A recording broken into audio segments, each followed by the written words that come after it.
Welcome to Daily Overdose.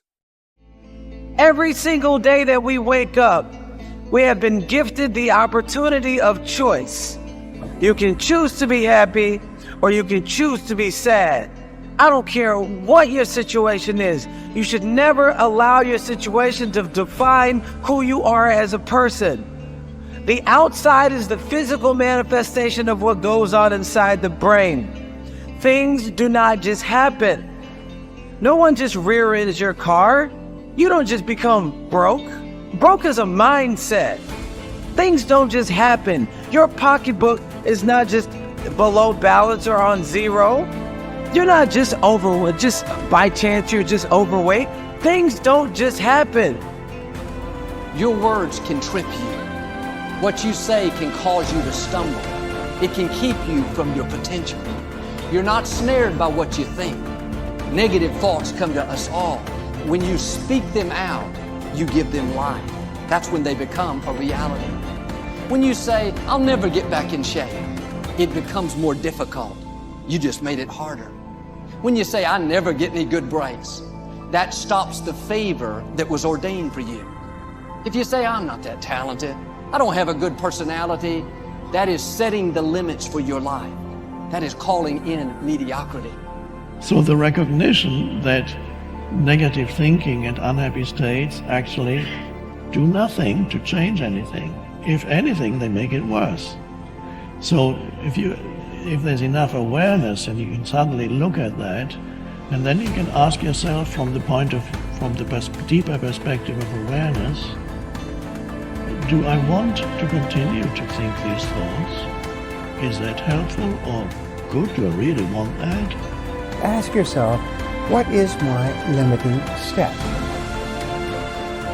What is the one factor that determines the speed at which I achieve my goal, or whether I achieve it at all? Once you've answered this question, you can move on to making a plan for how to accomplish your goals by eliminating this limiting factor. Your ability to identify your limiting step is one of the best demonstrations of your intelligence.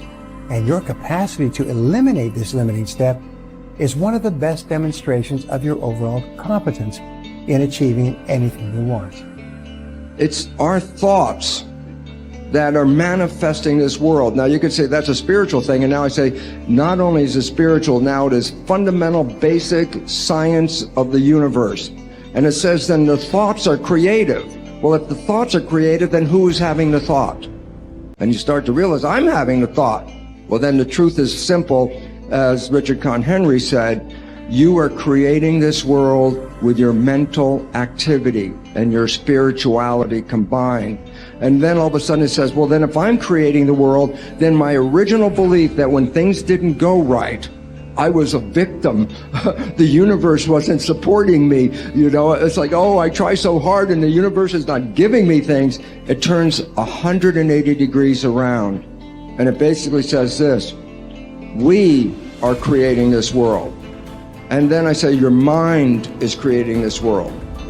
Although you cannot change conditions or circumstance, you don't have to let them control you. We can't control what's going on outside, but we can control what's going on inside. You know, and unfortunately, I don't think many of us have been raised to really understand that.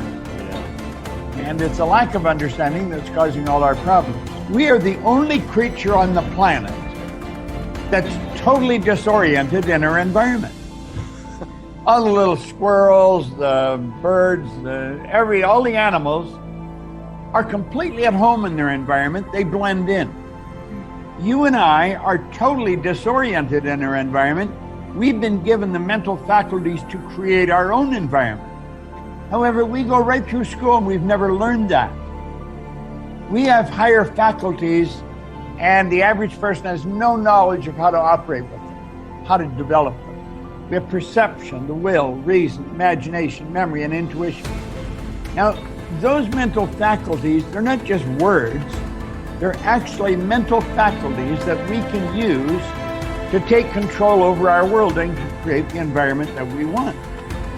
But unfortunately, we grow up, we don't know that. We've been raised to live through by what we see, hear, smell, taste, and touch. our physical senses. And we've been raised to be controlled by what's going on outside. As little kids, will you listen to what I'm telling you? Will you look at this? You know, and so it's all outside. We get our report card, and that tells us what kind of student we are. But it really tells us where our mind was at for a few minutes 3 weeks ago. Got nothing to do with who we are. So I think we're raised in ignorance, actually.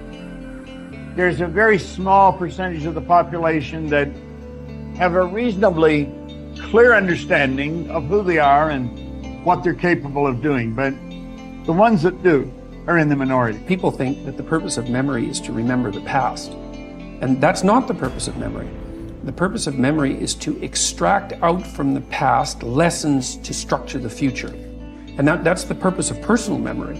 And so you're done with a memory when you've extracted out the information that you can use to guide yourself properly in the future. So if you have a traumatic memory, for example, that's really obsessing you, if you analyze that memory to the point where you figured out how you put yourself at risk and you can determine how you might avoid that in the future, then the emotion associated with that goes away. So memory has a very pragmatic function. And cultural memory is the same thing, is that we need to extract out stories from our past that structure our future. And we need that because, well, first of all, if you don't have a purpose, let's say, it isn't that your life becomes neutral in a meaningless sense. It's that your life becomes characterized by unbearable suffering, because the baseline condition of life is something like unbearable suffering. And what you have to set against that is a noble and worthwhile purpose. And hopefully your determination of that purpose is buttressed to some degree by the wisdom of the past, because you can't conjure something like that up on your own. And if you provide people with nobility of purpose, then they can tolerate the suffering of existence without becoming entirely corrupted by it.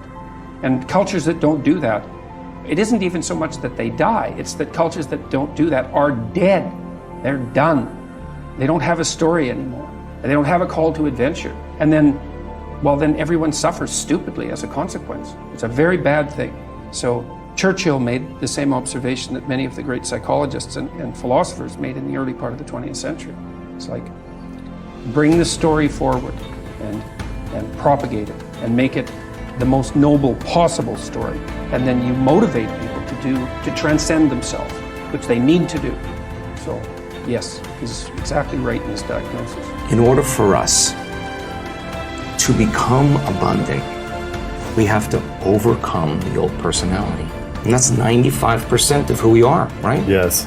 So then, the side effect of the beginning of this process is a lot of discomfort. It is a lot of discomfort because you're stepping outside the known into the unknown, and now you can't predict. It's scary. No, you'd rather hold on to your lack. The pain, the suffering. Rather tell the story of that. At least it makes you feel something that's familiar. Mm-hmm. When you step outside and you're saying, I'm not going to complain about money any longer. I'm not going to complain about I don't have any. I'm not going to judge other people who do. I'm not going to say I can't. I'm not worthy. It's never going to work. All those things got to go. I'm not going to feel lack. I'm not going to feel unworthy. I'm not going to feel separation. I'm not going to feel resentment. These are the things that are keeping my reality the same. Now it's no longer about abundance, about who you become. Mm-hmm. The most successful people are long-term thinkers. They look into the future as far as they can to determine the kind of people they want to become and the goals they want to achieve. They then come back to the present and determine the things that they will have to do or not do to achieve their desired futures. This practice of long-term thinking applies to work, career, marriage, relationships, money, and personal conduct. Successful people make sure that everything they do in the short term is consistent with where they want to end up in the long term. They practice self-discipline at all times. You see this willingness to sacrifice in people who spend many hours and even years preparing, studying, and upgrading their skills to make themselves more valuable so that they can have a better life in the future rather than spending most of their time socializing and having fun in the present.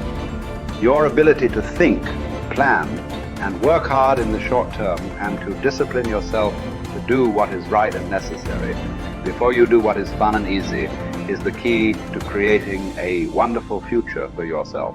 Your ability to think long term is a developed skill.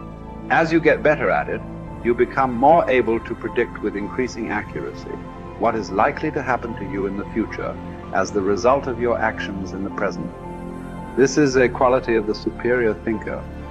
The common denominator of success was that successful people make a habit of doing the things that unsuccessful people don't like to do. And what were these things? It turned out that the things that successful people don't like to do are the same things that failures don't like to do either. But successful people do them anyway because they know that this is the price they have to pay if they want to enjoy greater success and rewards in the future. Successful people are more concerned with pleasing results, whereas failures were more concerned about pleasing method. Successful, happy people were more concerned with the positive, long-term consequences of their behaviors, whereas unsuccessful people were more concerned with personal enjoyment and immediate gratification. The top people were those who were more concerned with activities that were goal-achieving, whereas average people were more concerned with activities that were tension-relieving.